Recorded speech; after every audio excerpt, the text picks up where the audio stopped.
하겠습니다. 네, 찬송가 365장입니다. 365장입니다.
이제 찬송가 202장 하나님 아버지 주신 책을 하겠습니다.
사람 팔에 앉히게 하겠습니다. 405장입니다.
감사합니다. 찬송가 210장으로 교회의 영광을 찬송하겠습니다. 오늘 기쁜 소식 두 가지를 알리고 싶은데요. 하나는 수요 예배 때 우리 김보경 주일학교 학생이 왔었거든요. 와가지고 너가 웬일이니 수요 예배 때 이랬더니 보경이가 아주 중요한 일이 있어서 예배 드리고 토요일날 중요한 일이 있어서 예배 드리고 가려고 왔다 이렇게 이야기를 해서 제가 아주 감사했던 일이 있었는데요. 그 토요일날 있었던 중요한 일의 결과가 아주 좋다라고 오늘 와서 이야기를 해줬습니다. 축하의 박수로 축하합니다. 그리고 또 이광숙 성도님이 다시 또 우리 교회에 오신 것에 또 감사를 드리고 오늘 제가 처음 뵙는 분이시라 그렇죠. 제가 보통 오시면 예전에 오신 분들은 잘 알고 있는데 한 번도 제가 뵙지 못해서 이렇게 뵙게 되는데 교회를 다니신 분 같다 그치? 예. 그래서 잠시라도 우리 공동체에 와서 함께 예배 드릴 수 있게 되어서 감사합니다. 그럼 환영의 박수로 또 이제 하나님 앞에 참 감사한 마음으로 예배 드리는 그런 시간이 되면 좋겠습니다. 찬송가 210장으로 교회의 영광을 찬송하겠습니다.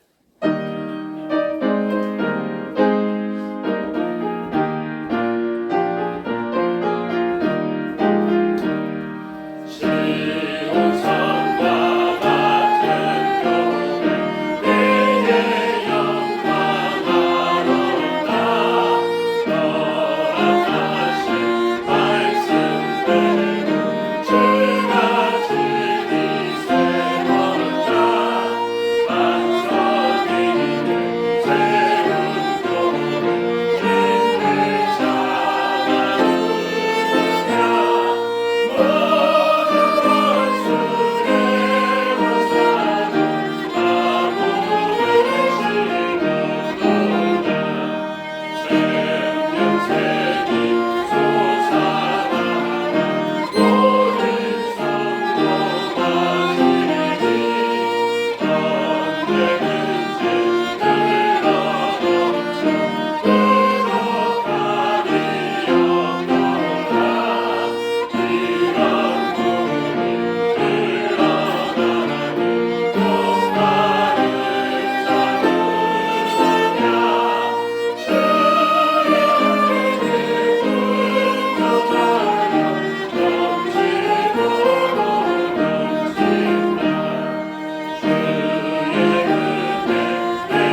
나아가 영과 진리로 예배할지니라. 아멘.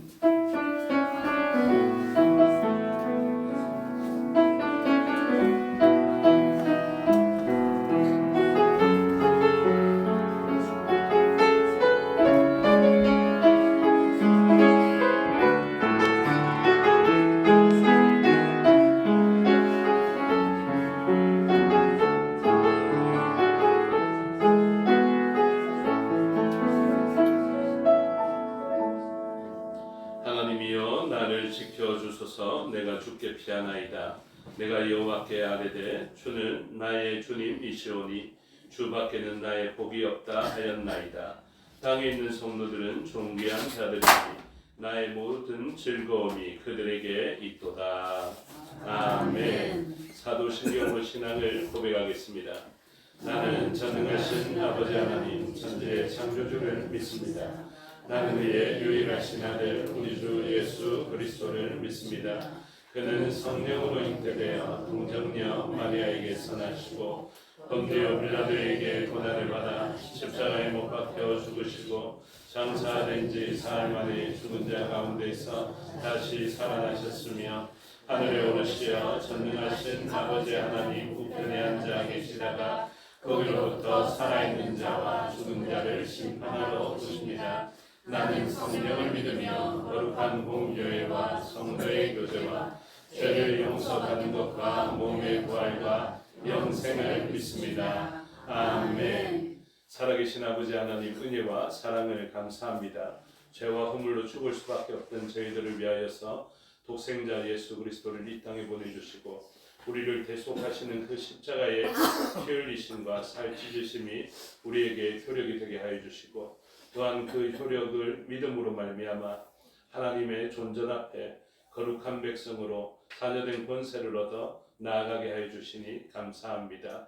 우리의 허물, 우리의 죄로 말미암아 우리 스스로를 살펴봐도 마음에 들지 않는 저희들이오나 우리 주 예수 그리스도의 그 공로를 입히시고 의의 흰옷을 입히셔서 하나님 앞에 세우셨사오니 하나님 존전에 합당한 존재가 되게 하여 주시고 우리의 공로를 의지하는 것이 아니라 주의 공로를 의지하며 하나님께 영광 올려드려지는 예배의 시간 되게 하여 주시옵소서. 우리가 온 힘을 다하여서 하나님께 합당한 영광과 존귀와 찬송과 권능을 올려드리기를 원합니다. 성령 하나님의 도우심으로 합당한 영광을 드리게 하여 주시옵고 그 영광 가운데 우리도 함께 있겠사오니 하나님의 인재 가운데 함께 성화와 영화의 길을 걸어가는 저희가 되게 하여 주시옵소서. 각처에 흩어져 있는 우리의 지체들이 싸우니 은혜 베풀어 주시고 때를 만나 하나님께 예배함으로 모인 우리와 같은 은혜를 흩어져 있는 지체들도 누리게 하여 주시옵소서.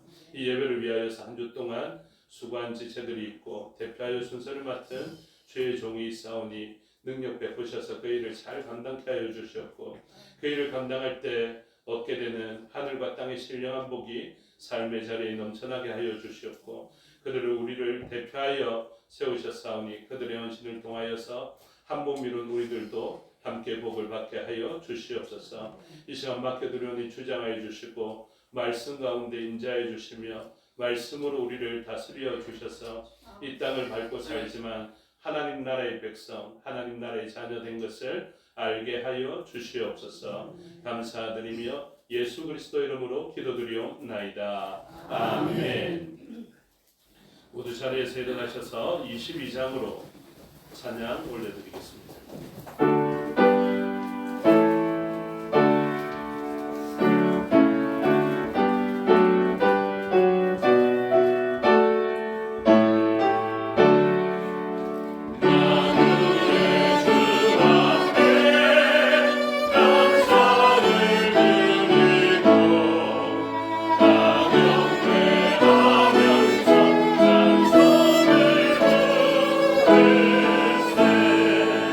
내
성실 교독하겠습니다. 교독문 16번, 시편 28편 순서를 교독하겠습니다.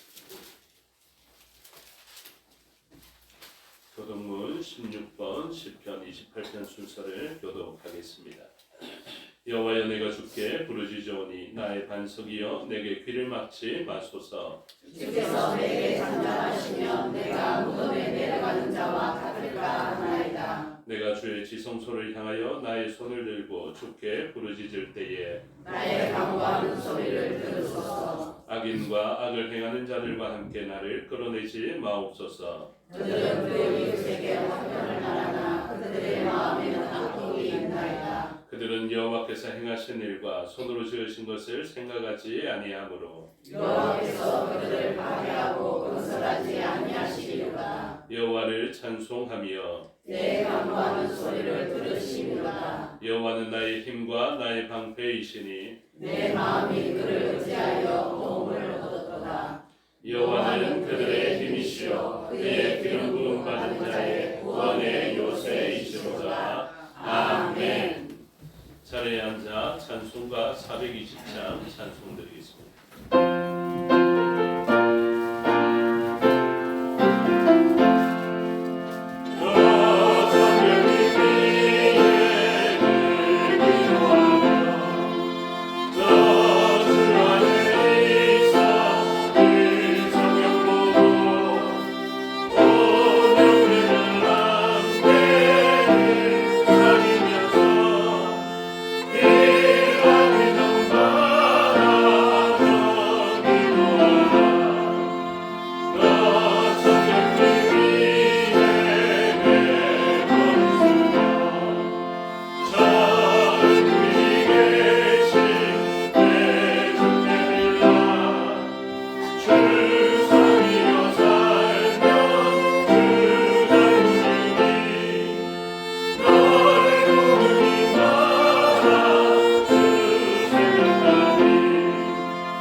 이 시간 우리를 대표하여 임근 대장로님 기도 인도하심으로 다 같이 기도드리겠습니다.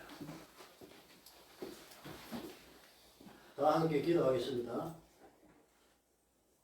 저희들의 눈물을 닦아주시고 씻기시는 주님, 오늘도 저희 인생을 살피시고 보듬어 주시는 분이 여기에 계시기에 주님의 부름을 받고 이전에 나아왔습니다. 허탄한 곳으로 발길을 돌리지 아니하고 주님을 향하여 우리의 발걸음을 옮겨 싸우니 그 크신 긍휼로 저희를 안위하여 주시옵소서. 주님께서 부활하셨기에 이제 저희의 삶은 사망이 없고 애통하는 것이나 곡하는 것이나 아픈 것이 다시 없는 삶인 것을 분명히 믿습니다. 부활의 신앙에서 흔들리지 않고 고난이 있을지라도 회복하시는 주님의 능력을 믿고 담대함으로 세상을 살아가게 하옵소서. 이 땅에 머물고 있을 동안 주님이 저희들에게 맡기신 귀한 사명을 힘을 다하여 감당할 수 있게 하시고 주님을 향한 뜨거운 열정 하나만으로 험한 세상을 넉넉히 이기고 나갈 수 있게 하여 주시옵소서. 때때로 세상 유혹에 흔들린다 할지라도 죄악을 따라 갚지 아니하시는 주님의 사랑을 생각하며 그 모든 것을 물리칠 수 있게 하시고 세상 염려가 앞서 낙심이 밀려올 때에는 지금도 하늘 보좌 우편에서 연약한 저희를 위하여 중보하시기를 쉬지 않고 계시는 주님을 바라보며 용기를 얻게 하옵소서. 주님, 아직도 이 세상에는 소망 없이 마지못해 살아가는 영혼들이 많이 있습니다. 외로움과 슬픔 속에서 겨우 버티듯 살아가는 이웃들을 보며 저들의 영혼을 보담을 수 있게 하시고 삶에 지친 영혼들의 눈물을 닦아주고 안식과 평안을 심어줄 수 있는 좋은 이웃으로 살게 하여 주시옵소서. 주님, 저희 중에 가정과 사업과 질병의 문제들로 힘겨워하는 교우들이 있습니까? 주님만이 구원이 되심을 굳게 믿고 의지하는 손길들에게 합력하여 선을 이루시는 주님의 귀한 은총을 경험하게 하옵소서. 이 시간에도 참여하시지 못한 성도들을 기억하시고 그들을 도와주셔서 언제나 이전을 사모하게 하시고 이 거룩한 예배에 참여할 수 있도록 도와주시옵소서. 객지로 해외로 떠나 있는 성도들을 지켜 보호하여 주시고 언제나 주 은혜 안에 살게 하여 주시옵소서. 오늘도 말씀을 들고 다니에 서시는 목사님을 기억하시고 저희의 심령이 변화되는 권세 있는 말씀을 전하실 수 있도록 성령의 능력으로 붙들어 주시옵소서. 주님의 몸된 교회를 위해서 충성을 다하시는 손길들에게 무한한 하나님의 은총이 함께 하시기를 원합니다. 예배 모든 시종을 주님께 엇다가오며 저희를 죄에서 구원해 주신 예수 그리스도의 이름으로 기도드립니다. 아멘.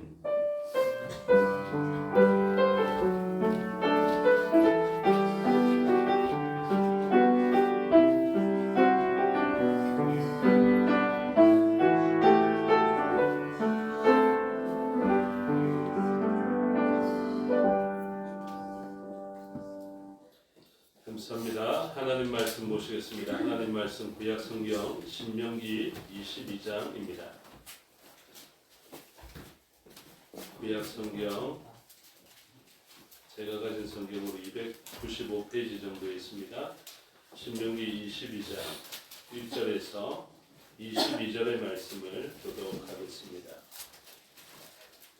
내 형제의 소나 양이 길 잃은 것을 보거든 못 본 채 하지 말고 너는 반드시 그것들을 끌어다가 내 형제에게 돌릴 것이요.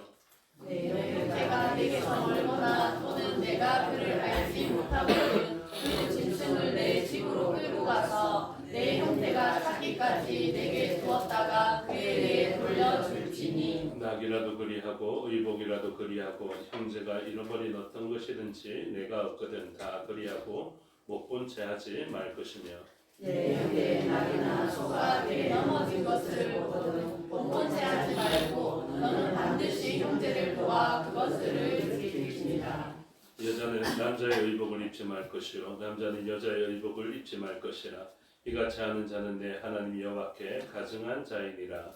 길을 가다가 남에나 땅에 있는 새 보금자리에 새 새끼나 알이 있고 어미새가 그의 새끼나 알을 품은 것을 보거든 그 어미새와 새끼를 아울러 취하지 말고 어미는 반드시 놓아줄 것이요 새끼는 취하여도 되나니 그리하면 내가 복을 누리고 장수하리라. 내가 새 집을 지을 때에 내 중에 난간을 만들어 사람이 떨어지지 않게 하라. 그 비가 내 집에 돌아갈까 하노라. 내 포도원에 두 종자를 섞어 뿌리지 말라. 그리하면 내가 뿌린 씨의 열매와 포도원의 소산을 다 빼앗길까 하노라. 너는 소와 나귀를 경외하여 갈지 말며 양털과 배실로 섞어 짠 것을 잊지 말지니라. 너희는 너희와 있는 곳에 내게 죽을 만들지니라. 누구든지 아내를 맞이하여 그에게 들어간 후에 그를 미워하여 병변을 받아 그에게 누명을 씌웠는데 내가 이 여자를 맞이하였더니 그와 동침할 때에 그가 처녀임을 보지 못하였노라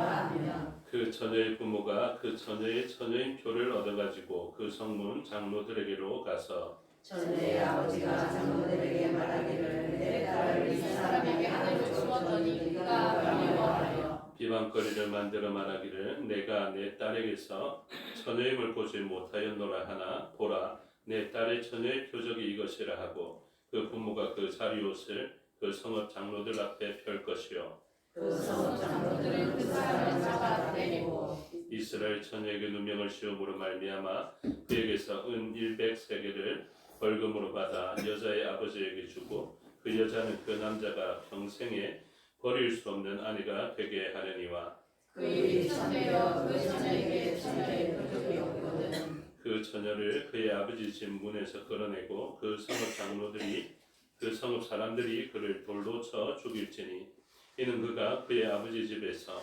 창기의 행동을 하여 이스라엘 중에서 악을 행하였습니다. 너는 이와 같이 하여 너희 가운데서 악을 제할지니라. 어떤 남자가 이 부녀와 동침한 것이 드러나거든 그 동침한 남자가 그 여자를 둘 다 죽여 이스라엘 중에 악을 제할지니라. 아멘. 기도하겠습니다. 아버지 하나님 은혜와 사랑을 감사합니다. 이 시간 하나님의 말씀을 듣겠습니다. 성령 하나님께서 가르쳐 주시고 마음에 새겨 주시옵소서. 종에게 능력 베푸사 하나님 말씀과 뜻을 온전히 드러내게 하여 주시옵소서. 감사드리며 예수 그리스도 이름으로 기도드리옵나이다. 아멘. 오늘 본문의 제목은 배려의 법 이렇게 제목이 정해져 있습니다. 사실은 이 배려를 살펴보는데 배려는 무엇과 반대되는 생각이냐면 세상에 살아가는 방식과 반대되는 법입니다. 그래서 지금 오늘 본문의 말씀은 하나님의 나라를 이 땅에 세워갈 때 일어나야 하는 중요한 우리의 동기의 변화, 마음의 변화들을 이야기하고 있는 것입니다. 하나님 나라의 구도를 잘 알아야 됩니다. 신앙생활을 하면서 아주 중요한 것들을 알아야 되는데 그 중에 하나가 무엇이냐면 우리가 천국에 들어가기 전까지는 하나님의 나라를 이 땅 위에서 건설해가는 삶을 살아가는데 이 땅 위는 누가 차지하고 있는 삶이냐 하면 세상 권세 잡은 자가 운영하고 있는 그런 세상 가운데에서 하나님의 나라를 세워가고 있는 중이다라는 사실입니다. 그래서 우리들의 삶의 과정은 구약에서 잘 드러나 있는데요.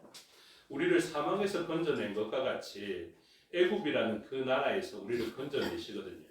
그러고 난 다음에 우리는 하나님의 백성 곧 주 예수 그리스도의 피로 말미암아 유월절 그 피 아래 있는 백성이지만 어디를 경험합니까? 광야를 경험한다. 그래서 우리의 삶의 과정은 구약에서 아주 잘 표현하고 있습니다. 그래서 하나님의 백성으로 삼아주시는 출사망시켜서 사망의 나라에서 우리를 건져내셔서 이 땅에서 약속의 땅을 향해서 걸어가게 하시고 이제 그 약속의 땅 가나안 땅뿐만 아니라 천성에 있는 그러니까 하늘에 있는 영원한 집을 향해서 나아가게 하시는데 그 완전한 하나님의 나라에 이르기까지 우리는 광야 길을 경험해야 되고 그리고 또 가나안 땅을 점령해서 나가는 시간들을 가지게 되며 그 가나안 땅도 누구의 땅이었습니까? 말 그대로 함의 후손의 땅이거든요. 말 그대로 하나님께 저주를 받은 존재, 말 그대로 하나님과 대적하고 있는 존재가 차지하고 있는 땅이라고 말씀을 드렸습니다. 애굽 땅은 누구의 땅입니까? 애굽 땅도 함의 후손의 땅입니다. 노아의 홍수 이후에 누가 축복을 받습니까? 하나님의 약속과 하나님의 축복은 셈과 야벳에게 있었지만 그리고 하나님께서는 죄의 그 예표가 되어지는 함의 후손들이 죄로 인한 저주를 받는 족속으로 세우셨는데 역사가 흘러감에 따라서 하나님의 말씀은 어떻게 성취되어졌냐 하면 아주 젖과 꿀이 흐르는 땅이라 불려졌던 그 가나안 땅뿐만이 아니라 그 나일강의 풍요 속에서 살아갈 수 있었던 애굽 땅도 바로 함의 후손의 땅으로서 자리 잡게 되는 것입니다.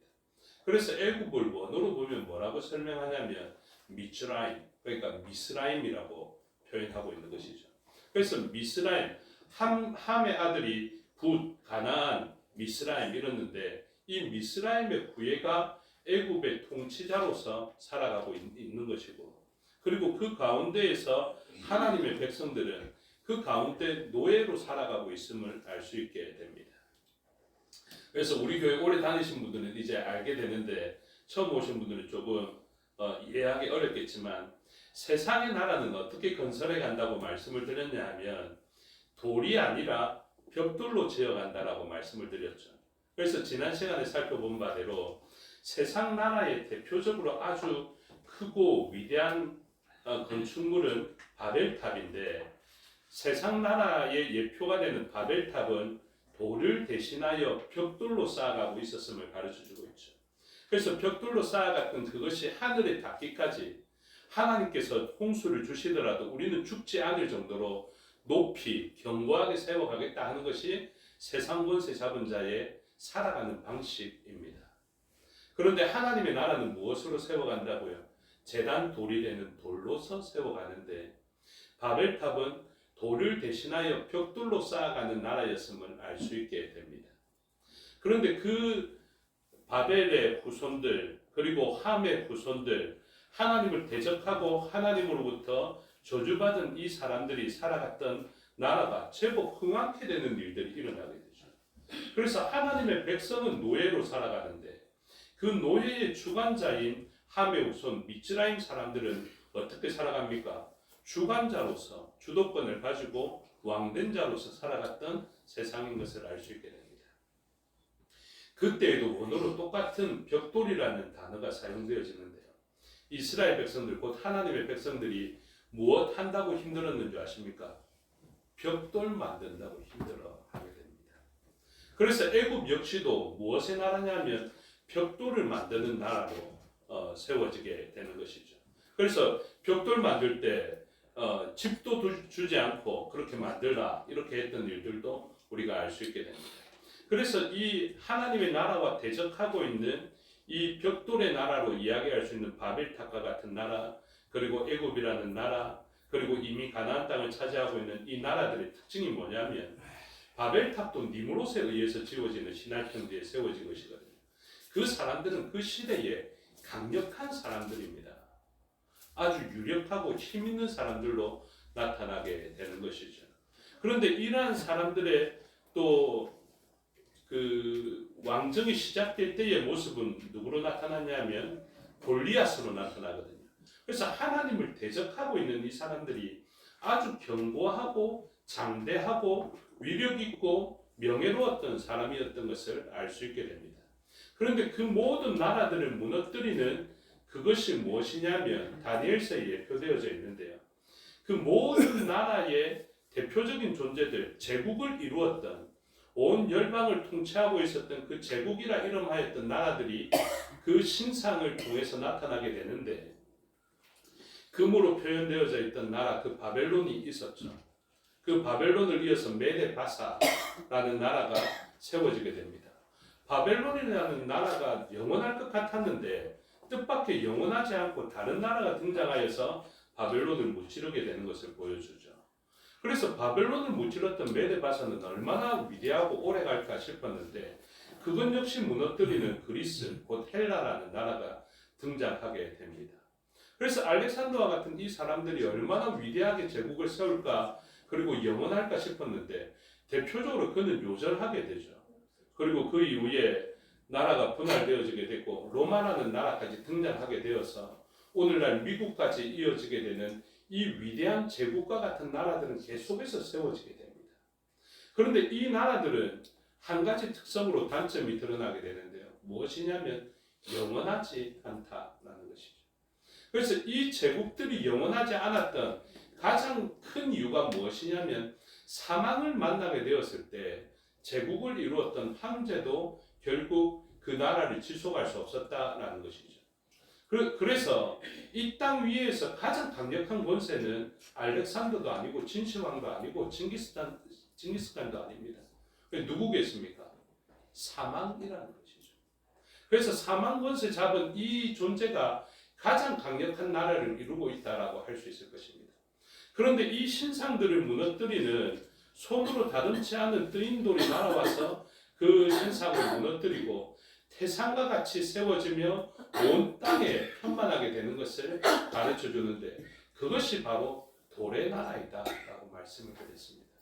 그래서 그 돌의 나라가 그 벽돌의 나라를 무너뜨리는 역사들이 바로 성경 전체에서 나타나는 구조이고, 그 구조가 베드로전서에서는 산돌이신 예수 그리스도로 나타나게 되는 것이죠.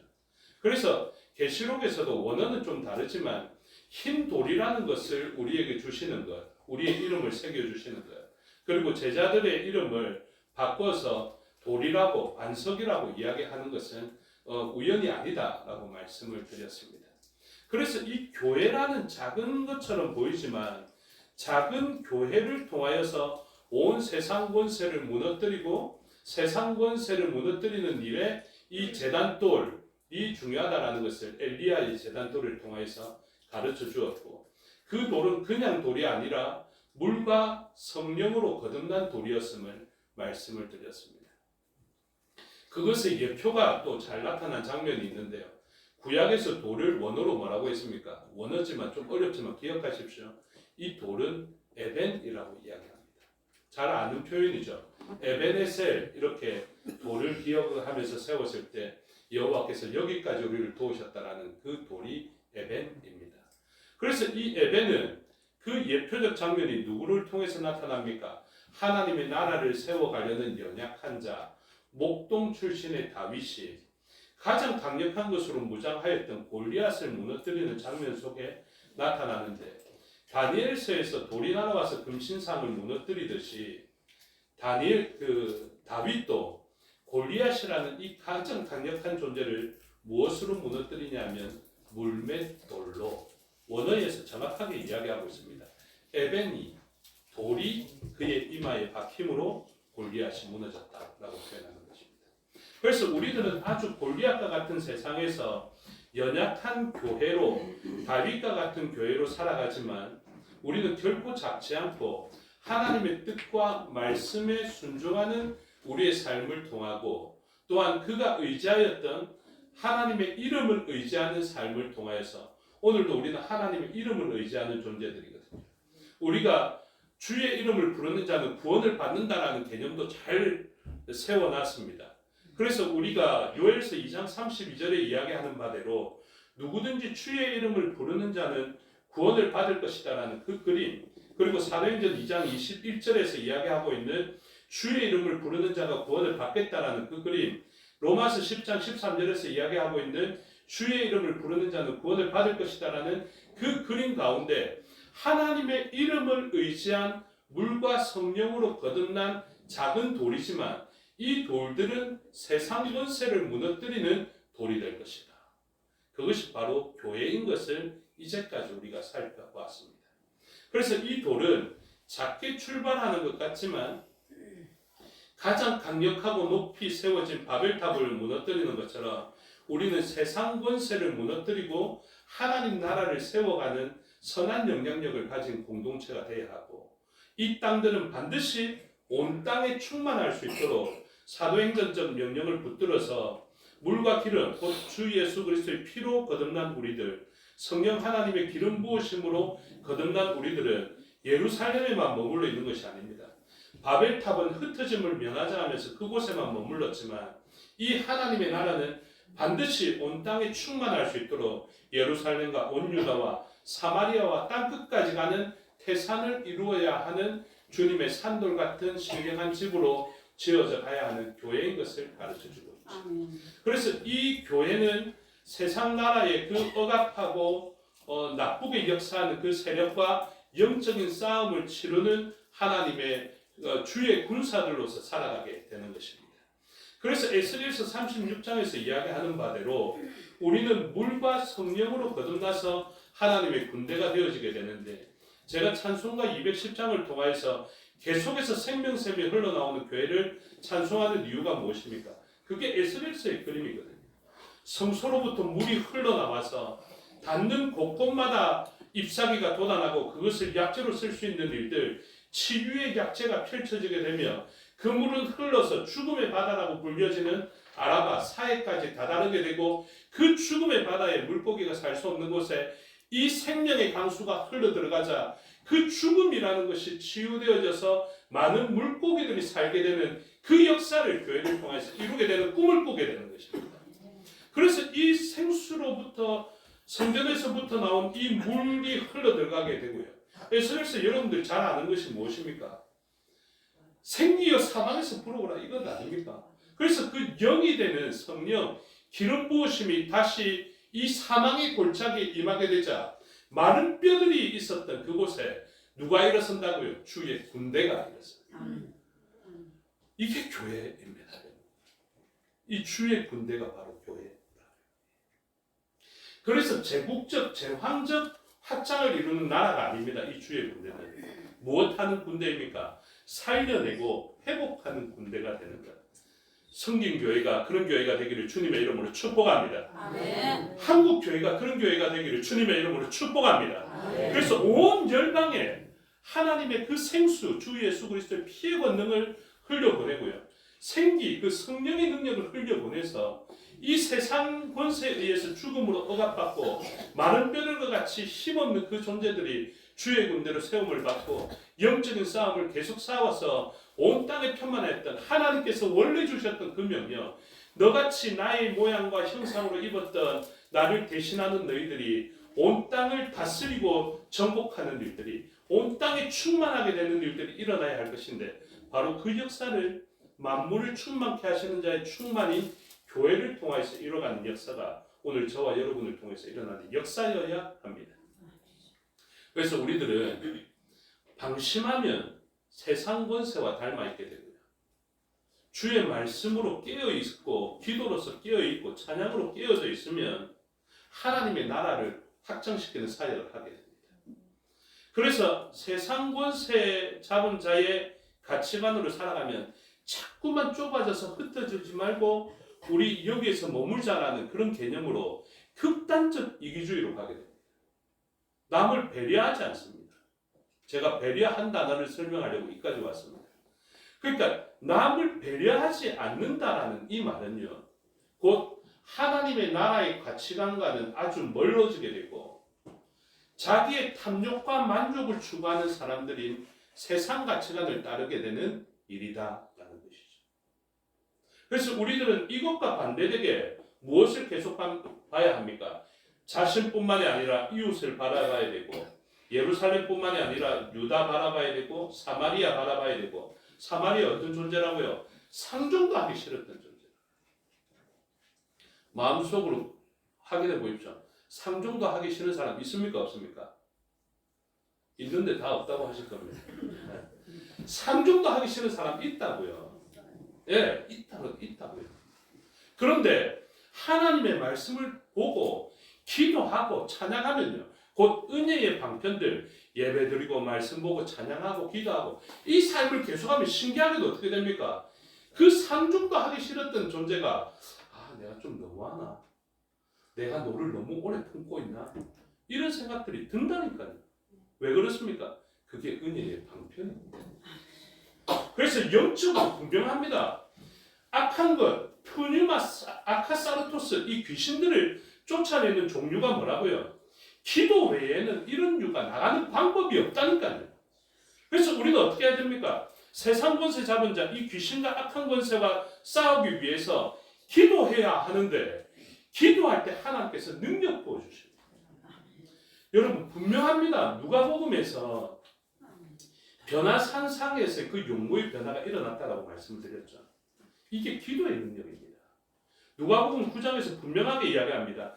기도할 때에 주님의 용모가 변화되었다. 이렇게 이야기하면서 모세와 엘리야가 등장하는데요. 그때 예수님께서 희게 변화되었다라고 말씀을 드렸죠. 그 희게 변화한 것이 제가 뭐라고 말씀드렸습니까? 이게 대제사장이 지성소에 들어갈 때의 복장으로 변화되는 것이다. 말씀드렸습니다. 희게 되었다, 광났다. 물론 다니엘서 배경 속에 인자같이 이런 표현들도 있지만 이때 지금 예수 그리스도께서는 기도로서 어디를 다녀오시느냐 하면 지성소, 곧 영적인 지성소로 예표되어졌던 하나님과의 교제가 가능한 그 진짜 하늘에 있는 천상적 존재 지성소에 들어가는 것이라니까요. 무엇 할 때요? 기도할 때.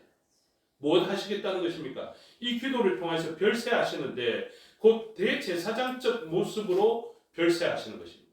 무엇 들고요? 친히 자기의 육체를 가지고 별세하는 이 제물을 들고 지성소에 들어가는 대속죄일의 대제사장의 복장. 그래서 대제사장의 복장 앞에 흉패 붙인 것은 지성소 들어가는 복장이 아니라 말씀드렸습니다. 지성소 대속죄일에 1년에 한 차례 들어가는 이 대제사장의 복장은요, 안에 배옷만 입고 세마포 흰옷만 입고 들어가게 되는 것이죠. 그래서 이 기도라는 것을 통해서 우리도 어떻게 되냐면요, 지성소를 넘나들 수 있는 영성을 받게 된다. 그것이 성막에서부터 그대로 다 그림 속에 다 있습니다. 성소를 들어가면요, 왼쪽 편에 이 메도라 하는 촛대가 있고요. 그 촛대를 통해서 기름, 올리브유가 감람유가 끊임없이 부어지게 됩니다. 오른쪽에는 뭐가 있습니까? 떡상이 있다고요. 예수 그리스도의 살을 상징하는 그 떡상이 있고 그 앞에 무엇이 있습니까? 분향단이 있다. 향을 올려드립니다. 그 향이 뭐라고요? 성도들의 기도가 이렇게 설명합니다. 그런데 이 당시에 있던 성소에 있는 일과 지성소는 지성소에 들어가는 1년에 한 번밖에 안 된다 그랬죠. 물론 당일에 몇 차례를 지나가지만 이 지성소에 있는 휘장이 있고 그 휘장 이후에 법궤가 있어서 그룹이 하나님의 임재를 상징하는 날개를 펴서 날개가 맞닿아 있는 법궤가 있는데요. 언약궤가 있는데 그곳에 유일하게 날마다 넘어가는 존재가 있죠. 그게 무엇입니까? 향연이라는 거예요. 향연. 그래서 기도는 이 땅에서 우리에게 예수 그리스도의 피의 능력과 성령의 기름 부으심의 능력이 예배를 통해서도 부어지지만 그 가운데 기도가 바로 그러한 일들을 통해서 부어진다는 것을 겟세마네 그 기름 짜는 틀에서의 땀을 핏방울처럼 흘렸던 그 피의 능력과 기름 짜는 그 기도의 현장 속에 있었다는 것을 강조해 드렸습니다. 그래서 기도는 무엇인지 아십니까? 천상을 오가게 만듭니다. 우리들의 영이 하나님을 만나볼 수 있는 그런 영광 속에 우리를 닿게 하는 것이고요. 우리의 그 영적으로 기도하는 것은 천상적 능력을 부여받는 일이다. 여러분, 이 구도를 정확하게 가지고 계셔야 됩니다. 그래야 우리가 항상 기도할 수 있는 능력을 공급받게 되는 것이죠. 그래서 이러한 기도를 통해서 우리가 이뤄가는 것이 바로 세상 나라와 다른 기도를 통해서 하나님의 뜻대로 살아갈 수 있는 존재가 되어서 하나님의 뜻에 맞는 그런 존재가 되어서 이 옆 사람에 대해서 배려하기 싫고 미워할 수밖에 없는 이 사람들이 그런 능력을 부여받음을 통하여서 살아갈 수 있는 존재. 이게 하나님의 나라를 건설해가는 방법입니다. 그래서 확장해가는 그 사마리아를 뛰어넘고 땅끝까지 이르는 전도와 선교의 역사를 감당할 수 있는 사람들은 누구냐면 기도하는 사람들입니다. 기도하지 않으면요, 우리 공동체만 바라보는 것이죠. 자신만 바라보고 내 집안, 내 식구 바라보는 것입니다. 어떻게 지금 자기 식구, 자기 집에 먹을 것이 없는데 다른 사람을 파송하고 땅끝을 향해서 나아갈 수 있다는 것입니다. 기도하지 않으면, 예배하지 않으면, 찬양하지 않으면 이 능력은 부어지지 않습니다. 그래서 하나님의 뜻과 가치관을 가져서 살아가야 할 것을 가르쳐주고 있죠. 그래서 1절에 무엇입니까? 내 형제나 소나 양이 길 잃은 것을 보거든 못 본 채 하지 말고, 이 말은 무슨 말이냐면 형제가 소나 양이 길 잃은 것을 보죠. 세상 권세 하에 살아가는 사람은 어떻다는 것입니까? 못 본 채 해야 되겠다. 이것입니다. 옆 사람 잘 되죠? 기분 좋아하실 분 마음속으로 손들어 보십시오. 내 말고 옆집 잘 되는데 기분 좋다 이렇게 하실 분. 그런데 기도하고요, 찬양하고 예배하는 사람들, 곧 하나님 나라의 가치관으로 살아가는 사람들은 이것에 대해서 기뻐할 수 있습니다. 이 신기한 변화가 일어난다니까. 그래서 처음에는 이 옆 사람이 잘 되면 지금 우리가 살아가는 세상에는요, 이 사람이 내보다 잘나면 안 됩니다. 이 사람이 내보다 더 좋은 집에 살면 안 되고요. 이 사람이 내보다 더 좋은 차 타고 다니면 안 됩니다. 이 사람이 내보다 더 인정받고 더 예쁘고 더 잘생기면 같이 안 논다니까요. 사진 찍을 때 얼마나 제 옆에 사람들 많이 오는지 모릅니다. 얼굴 작은 사람 옆에 잘 안 가요. 그러면서 제 옆에까지 서가지고 뭐 하냐면 얼굴 뒤로 뺍니다. 이렇게 나쁜 짓을 하는 사람들이, 그런 사람들이 팽배하다니까요. 왜 그렇습니까? 내가 저 사람보다 낫게 보여야 되고 잘나 보여야 되고 많이 가져야 되겠다는 거다. 그런데 하나님 나라의 가치관은 그렇지 않습니다. 그 사람들이 이런 것을 보면 이 소나 양뿐만 아니라 나중에 이야기하죠.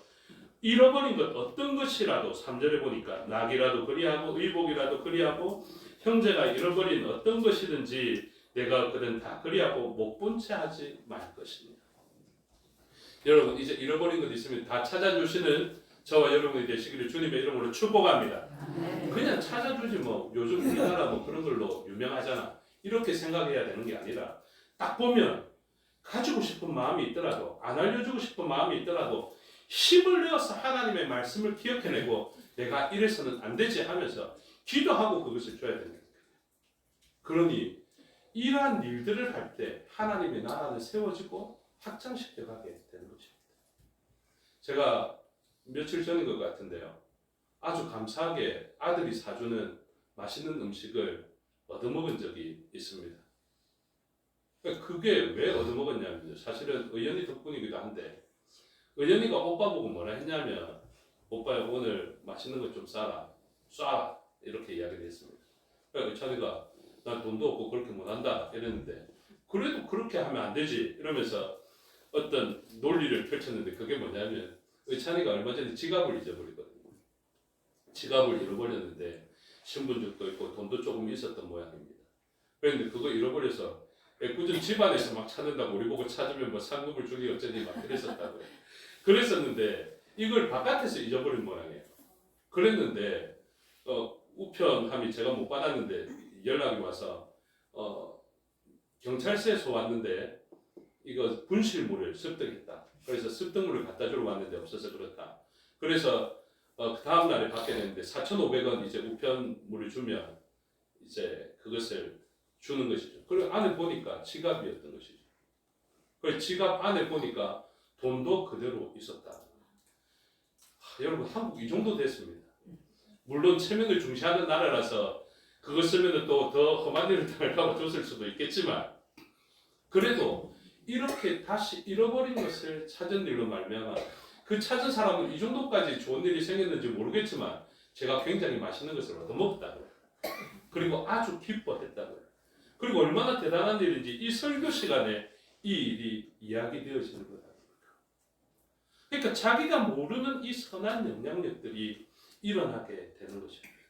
여러분 작은 일로 여기지 마십시오. 다른 사람 물건 그대로 내버려 둔다거나 안 그러면 혹시나 잃어버릴 것 같으면 찾아 놨다가 경찰서에 가져다 주는 이런 일들은 아주 하나님 나라의 가치관 속에서 귀한 것이라니까요. 그 근본적인 정신에 뭐가 있습니까? 다른 사람이 이것을 잃어버리고 얼마나 마음 상해할까? 이건 아니겠습니까? 그러니 하나님 나라를 살아가는 사람들은요. 자기뿐만이 아니라 타인에 대해서 공감하는 사람들. 타인과 자신이 분리되어져 있는 다른 존재가 아니라 저 사람과 나는 동일한 사람이다라는 이 생각을 하는 것은 성경에서 아주 강조하는 것입니다. 다른 사람에 대해서 이웃에 대해서 무엇해라고요? 하나님을 사랑하듯이 사랑하는데 이 이웃을 사랑할 때 무엇과 같이? 자신과 같이. 그래서 이걸 잘못 인용한 사람들은 네 건 내 거고 내 건 내 거다. 지금 마음대 하신 분들 많을 겁니다. 그렇죠? 우리가 뭐 남이가 이러면서 네게 내 거고 내게 내 거지 이렇게 살아가시는 분들 많은데 뭐라고요? 저 사람과 내가 다르지 않고 하나. 그래서 이 하나라는 의식 속에서 우리가 살아갈 수 있을 때 이후의 모든 일들을 다 할 수 있게 되는 것입니다. 그래서 우리는 첫 번째 형제와 나는 다르지 않다라는 것을 알아야 돼요.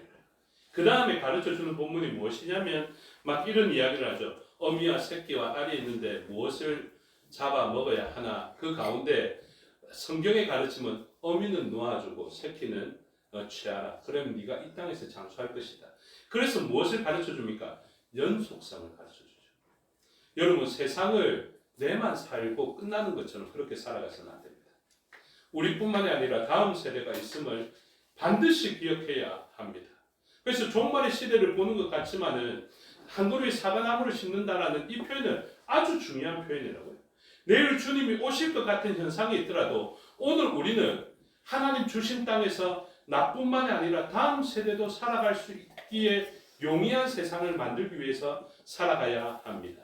그래서 어미를 잡아버리면 더 이상 생산되지 않고 단절되어지게 될 것인데 그 새끼나 알을 먹게 됨으로 말미암아 연속성을 이야기하고 그 연속성은 네가 땅을 장수하면서 살아도 좋은 것을 누릴 수 있는 이유가 되니까 이렇게 당연한 복을 받게 되는 것이죠. 그래서 저와 여러분들도 마찬가지입니다. 우리만 잘 먹고 잘 살고 기성세대만 잘 먹고 잘 사는 나라 말고요. 한마디 말을 하고 하나를 결정해도요. 다음 세대까지 생각하면서 내 마음에 막 흡족한 나라 말고 다음 세대들도 이해될 수 있는 나라들을 우리가 물려줘야 되지 않겠습니까? 그래서 그러한 일들을 이러한 규례를 통하여서 가르쳐주고 있습니다.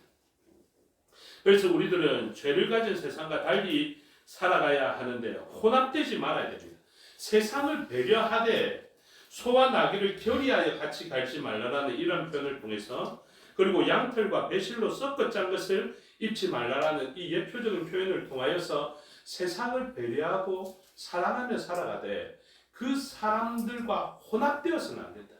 나쁘게 연합되어서는 안 된다라고 이야기를 하고 그 가운데서 우리는 구별되고 성별되어서야 하는 우리의 가치관으로 그들을 변화시켜야 함을 가르쳐주고 있습니다.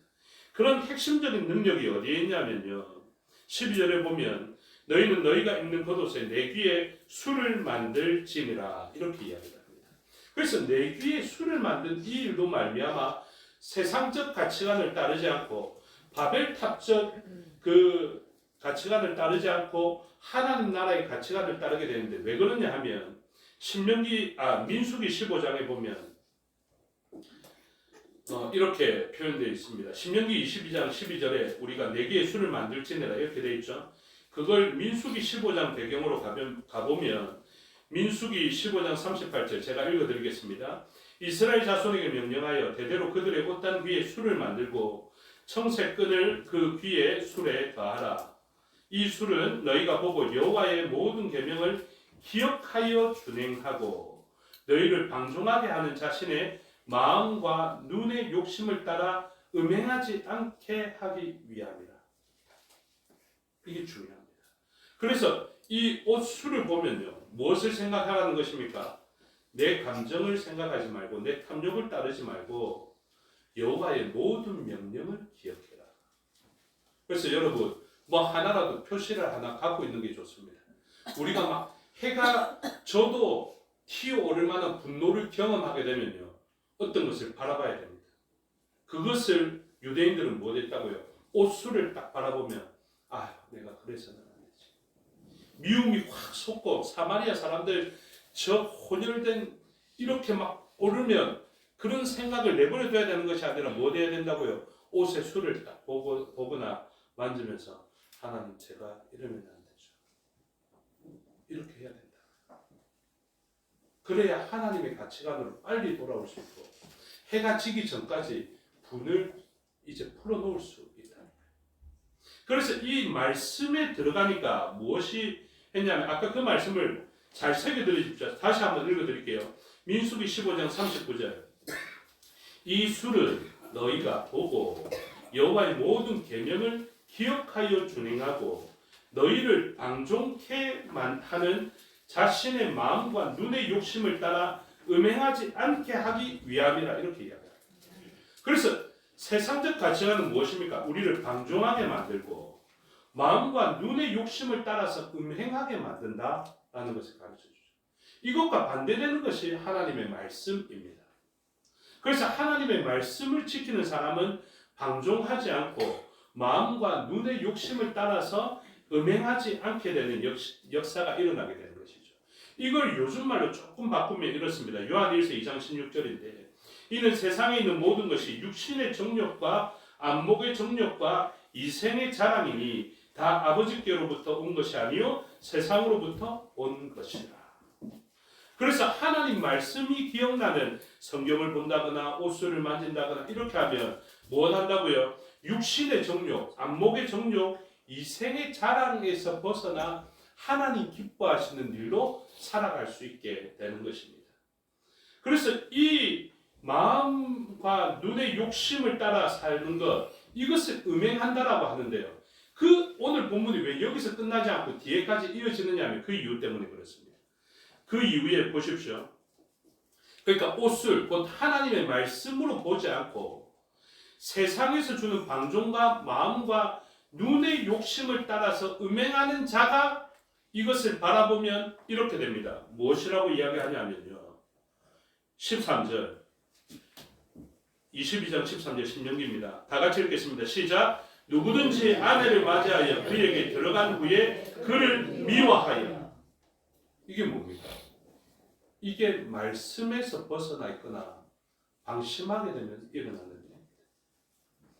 마음의 욕심을 따라서, 눈의 욕심을 따라서 육신의 정욕과 안목의 정욕과 이생의 자랑대로 아내를 쳐다보면요. 어떻게 된다고요? 미워진다. 그래서 우리들은 이렇게 아내를 쳐다보지 않고 어떻게 쳐다봐야 합니까? 언약으로 쳐다봐요. 저희 부부가 약속한 게 있거든요. 그게 뭐냐면 우리 앞으로 살아가면서 점점 못생겨지고 점점 나빠지고 점점 이상해져 갈 건데 우리의 눈에 보이는 대로 사람을 판단하면 반드시 미워진다. 그러니 우리 약속 바라보면서 서로 바라보자. 이걸 헤세드적 사랑이라는 이야기를 합니다.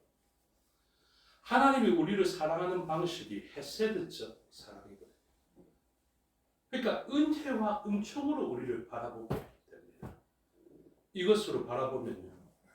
조건과 상황이 바뀌더라도 사랑이 변하지 않습니다. 그런데 이것을 옷수를 바라보지 않고 우리의 마음에 따라서 마음과 눈의 욕심을 따라서 육신의 정욕과 안목의 정욕과 이생의 자랑을 따라서 그 사람을 바라보면 뭐 한다고요? 음행한다고요. 음행한다고.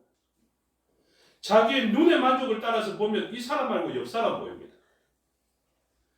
여러분 여기 계신 분들 젊은 여자 이길 수 있는 분이 계십니까? 여기 있는 남자분들 중에 젊은 남자 이길 만한 사람이 있겠어요? 우리의 마음의 욕심을 따라서 살아가면 그렇게 상대를 평가하면요. 살아남을 수 있는 존재가 없습니다. 유지할 수 있는 관계가 없습니다. 그런데 그때 젊은 여자가 보이고 젊은 남자가 보일 때 뭐 해라고요? 옷을 좀 만들어요. 이 옷을 좀 누가 만들어주면 좋겠는데. 예, 노한자 권사님이 주특기겠지만. 그러니까 뭐 어쨌든 형상을 만들면 안 좋기 때문에 우리가 안 만들겠지만 우리 마음의 이 옷술은 반드시 있어야 돼요. 무엇인가 우리의 마음의 만족과 육신의 정욕을 만족시키는 어떤 마음이 딱 생길 때 마음 속에 있는 이 옷술을 딱 만져서 하나님 아닙니다. 내가 말씀 가운데 들어가게 해주시고 언약 가운데 들어가게 해주시고 약속 가운데 들어가게 해주셔서 헤세드 안에 나도 머물고 그 사람도 머물게 해주시옵소서. 그래야만 가능하다라는 것을 가르쳐주고 있습니다. 그래서 오늘 보면은 단순한 말씀이 아니라 세상 나라가 차지하고 있고 가치관으로 팽배하고 그 문화가 살아가고 있는데 우리들은 어떤 가치관과 문화로 살아가야 할 것인가를 가르치는 본문입니다. 오늘 저와 여러분은 하나님 나라를 세워가는 그런 재단돌인 것을 기억하셔서 오늘도 옷단에 달린 이 술을 만지며 하나님 기뻐하시는 나라를 건설하고 확장시켜가는 저와 여러분이 되시기를 주님의 이름으로 축복합니다. 기도하겠습니다. 아버지 하나님 은혜와 사랑을 감사합니다. 만물을 회복하시려는 주 예수 그리스도의 몸이 되게 하여 주시니 감사합니다. 머리 되신 예수 그리스도를 우리가 알게 하여 주시고 옷술을 만짐으로 주 예수 그리스도의 뜻을 밝히 알아서 이 땅을 세워나갈 때 바벨탑을 실수로 지어가는 것이 아니라 하나님의 나라를 건설해가는 저희가 되게 하여 주시고 이 하나님의 나라는 멈추지 않게 하여 주시고 온 땅을 향해 확장되어 가게 하여 주시옵소서. 감사드리며 예수 그리스도 이름으로 기도드리옵나이다. 아멘. 찬양하며 봉헌하겠습니다. 3장으로 찬양하겠습니다. 217장이죠. 217장입니다.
기도하겠습니다.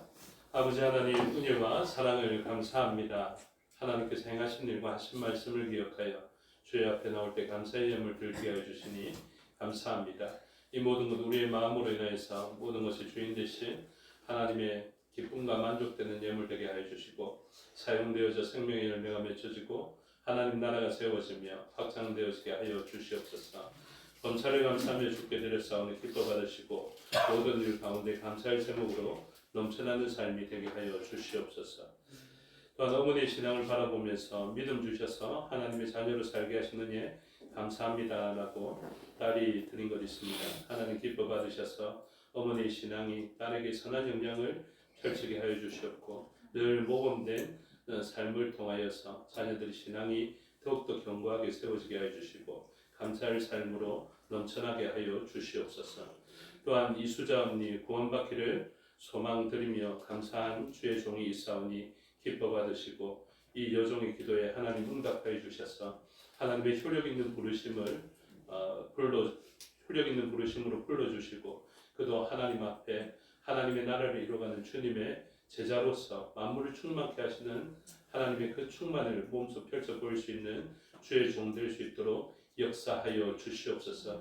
이 간절한 기도에 응답하여 주셔서 하나님의 그 은혜와 은총을 베풀어 주시고 그 마음이 변화되어지게 하여 주시고, 하나님께서 주신 그 마음으로 말미암아 하나님의 백성으로 주의 몸된 교회로 세워지는 역사가 이 기도드린 여종 앞에 펼쳐지게 하여 주셔서 기도하였더니 응답하시는 하나님을 그 입술로 간증케 하여 주시옵소서.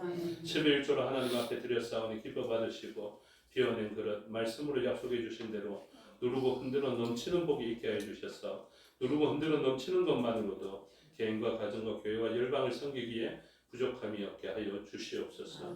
찬양을 구입하여 드린 감사가 있사오니 기뻐 받으시고 하나님께서 주신 이 도구가 선한 목적대로 편리한 대로 사용되어지게 하여 주시며 하나님께서 주시는 안전한 가운데 어머니의 걱정 없이 안전하게 다닐 수 있도록 은혜 내려 주시옵고 그의 차량의 길목이 닿는 곳마다 복음의 꽃이 필 수 있도록 은혜 내려 주시옵소서. 성교의 예물과 건축의 예물로 드려사오니 기뻐 받으시고 목적한 대로 사용되어지게 하여 주시옵고 말씀으로 약속해 주신 복이 드린 손길 위에 있게 하여 주시옵소서. 우리의 눈물로 땀으로 드린 것도 기뻐 받으시고 모든 것이 합력하여 선을 이루게 하옵소서. 감사드리며 예수 그리스도 이름으로 기도드리옵나이다. 아멘. 모든 나오셔서 교회 소식 알려주시겠습니다.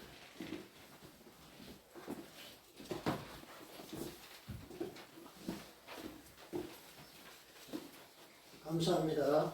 교회 소식 전하겠습니다. 환영합니다. 교회를 찾아주신 여러분을 진심으로 환영합니다. 다음 주 오후 예배 후에는 정기 재직회가 있습니다. 저희들은 기억하시기 바랍니다. 정교회 메소드미스트 소요리 문당 영상 강의 봄학기가 3월 5일 화요일부터 6월 4일 화요일까지 재건 성인교회 밴드에서 있습니다. 매주 한 강의씩 수강해 주시기를 바랍니다. 전도 대상자 작성 명단은 헌금 시간에 제출하거나 헌금함에 넣어주시기를 바랍니다. 제160회 재건 부산노회 정기 노회가 4월 8일 월요일 오후 7시입니다. 내일부터 시작이 됩니다. 재건 서면교회에서 노회가 시작되는데 이 정기 노회를 위해서 많이 기도해 주시기를 바랍니다. 제21회 총회 장로 개설 교육 및 제35회 정기 총회가 6월 28일 금요일부터 6월 29일 토요일까지 1박 2일 동안 그랩 디오션 송도에서 있습니다. 재건교단의 미래와 비전이라는 주제하에 열립니다. 강사로는 강정호 목사님, 김수근 목사님, 서정환 장로님 세 분이 수고를 하시겠습니다. 총회 장로 개설교육 및 총회를 위해서 여러분들이 많이 기도해 주시기 바랍니다. 요양과 입원 중인 성도님, 간병하는 성도님들 위해서 기도해 주시기 바랍니다. 동부노회 소속 재건 행복생교회 장로님 되시는 홍두표 장로님이 4월 1일날 월요일날 소천을 하셨습니다. 이상입니다. 예, 감사합니다. 전도 대상자 아직 계시지 않으신 분들은 주보함 밑에 전도 대상자 작성된 명단이 있습니다. 기도 많이 하시고 구원받아야 될 사람들 위해서 명단 제출하시고 지속된 기도 부탁드립니다. 그리고 재건 성gin교회라고 밴드에서 검색하시면 밴드에 가입할 수 있습니다. 들어오셔서 내용도 보시고 또 특별히 소요리 문답 강의들을 잘 들어주시면 좋겠습니다. 모두 자리에서 일어나셔서 3장으로 성령하겠습니다.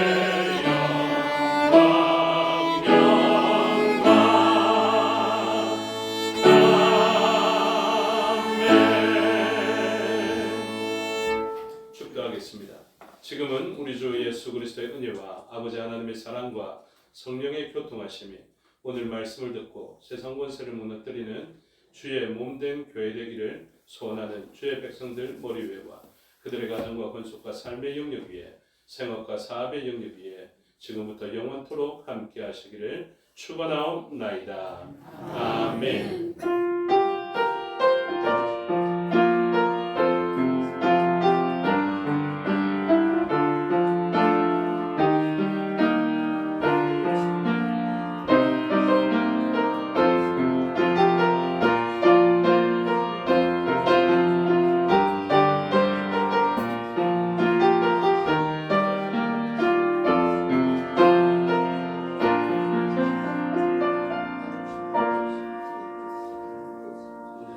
자, 주일 오전 예배 순서를 마치겠습니다. 저희 교회는 조금 독특하게 예배를 드리는데요.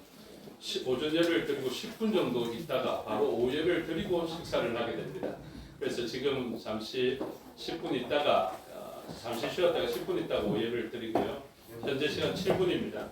17분에 오후 예배 드리도록 하겠습니다.